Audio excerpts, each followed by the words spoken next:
7 de la mañana, 44 minutos. Nuestro invitado es el asambleísta de Madera Guerrero, Henry Cucalón, a quien quiero agradecerle por acompañarnos a esta hora de la mañana. ¿Cómo le va, doctor? Buenos días. Buenos días, licenciado. Muy buenos días, televidentes. Bienvenido. A una semana de esta evaluación del diálogo que se ha generado, este diálogo denominado el diálogo de la equidad y la justicia social. ¿Cuál es la lectura que le dan ustedes desde el sector de la oposición? Este diálogo con Piola parte de una premisa errada, que es de los temas que le interesan al poder político y no de los temas que le interesan al pueblo. ¿Por qué digo aquello? Esto nace como una manera de justificar los malhadados proyectos de reforma a la ley de herencias y de plusvalía. Es más, los señores del SEMPLAES, que ven todo desde el punto de vista tecnocrático, no desde el punto de vista de los derechos, se llenan la boca hablando de participación ciudadana en este tipo de eventos, cuando es el gobierno el que justamente quiere burlar la participación ciudadana metiendo por las tranqueras, es más, diría yo, por la ventolera, un proceso de reformas a la Constitución donde se disminuyen, donde se restringen derechos, donde se altera la estructura del Estado solo por hacerle un traje a la medida al gobernante de turno. Una reforma que es para el Estado, no para el ciudadano. Así que estos diálogos, lastimosamente, porque creo en ellos, no son un tema de marketing, no es un tema publicitario, es un tema de actitud, de saber reconocer las diferencias entre los ciudadanos, entre distintas posturas, pero ya sabemos, lastimosamente, que el primer mandatario no cree en eso, no cree en los disensos. Entonces, lastimosamente, ese es un diálogo para la foto.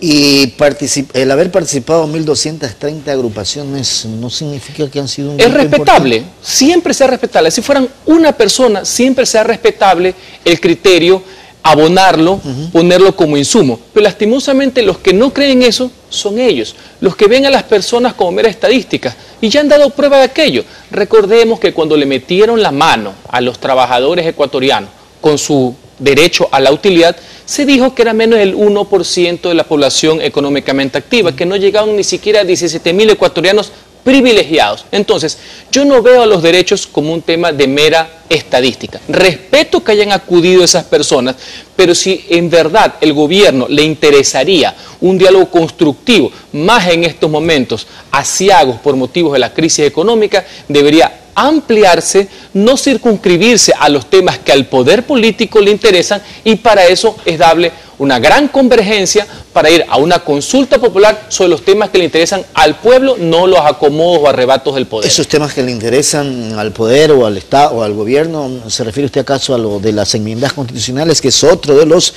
procesos que también están en camino desde diciembre del año pasado y que entiendo a finales de noviembre darán un informe, o diciembre, para la votación definitiva? Por supuesto, que es una verdadera reforma a la Constitución, un verdadero golpe a la democracia. Yo me pregunto, si tanto están en los diálogos, ¿por qué no han ocultado el sentimiento popular? Si el ciudadano quiere que la Constitución sea cambiada sin su consentimiento, sin su aval, sin su aprobación, eso es lo verdaderamente preocupante. Y en diciembre quieren darle, insisto, el golpe de gracia en este sentido. Muchas veces nos hemos preguntado, ¿por qué no quieren la consulta?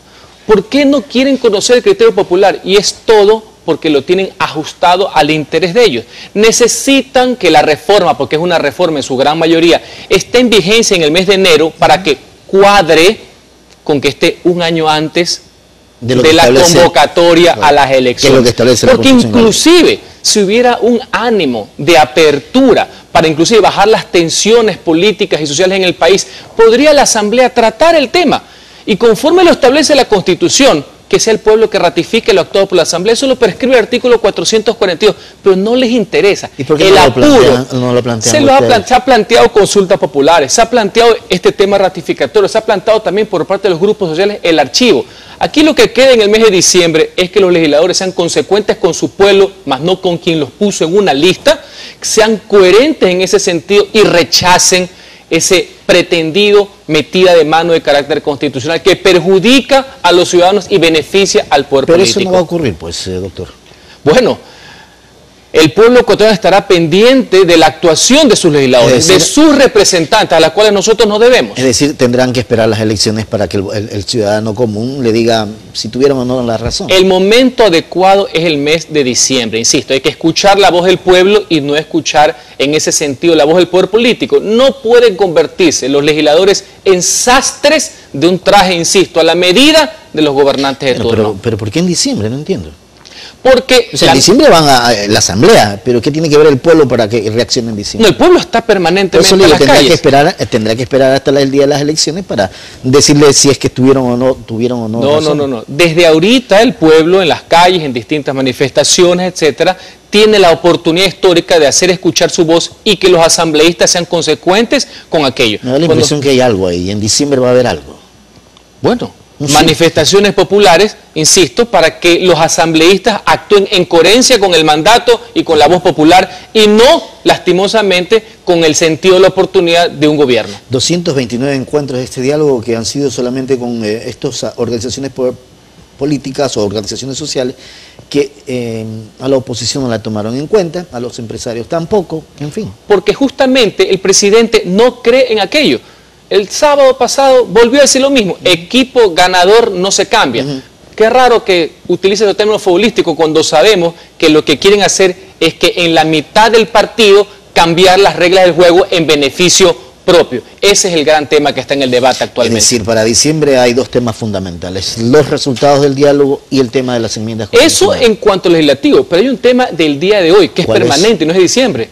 El tema económico, lo que en verdad está afectando al pueblo ecuatoriano, la carestía de la vida, el desempleo rampante que existe, la falta de oportunidades, eso nos debe preocupar ahorita. Ese debería ser el gran llamamiento para trabajar juntos. ¿Qué es lo que le interesa al pueblo? Gobierno y ciudadanos, oposición y oficialismo. Ese es el verdadero problema que existe, pero lastimosamente el gobierno tiene otra agenda. La agenda es su enmienda, su reforma y llenar las plazas. Mañana retoma la Asamblea las actividades del Pleno. Estuvieron de vacaciones. Hubo un receso de las sesiones del Pleno, porque igual los asambleístas seguimos trabajando permanentemente, estudiando los proyectos, recabando los criterios de la ciudadanía, visitando las respectivas comunidades. Esta semana comienza, esperemos que ya se traten los asuntos urgentes y apremiantes para el pueblo ecuatoriano. Doctor, agradecerle por haber estado con nosotros esta mañana. A ustedes, como siempre. Que tenga buen día. Al doctor Henry Cucalón, asambleísta del Movimiento Madera de Guerrero. Son las 7 de la mañana, 52 minutos. Hacemos la pausa. Enseguida regresamos, no se vayan.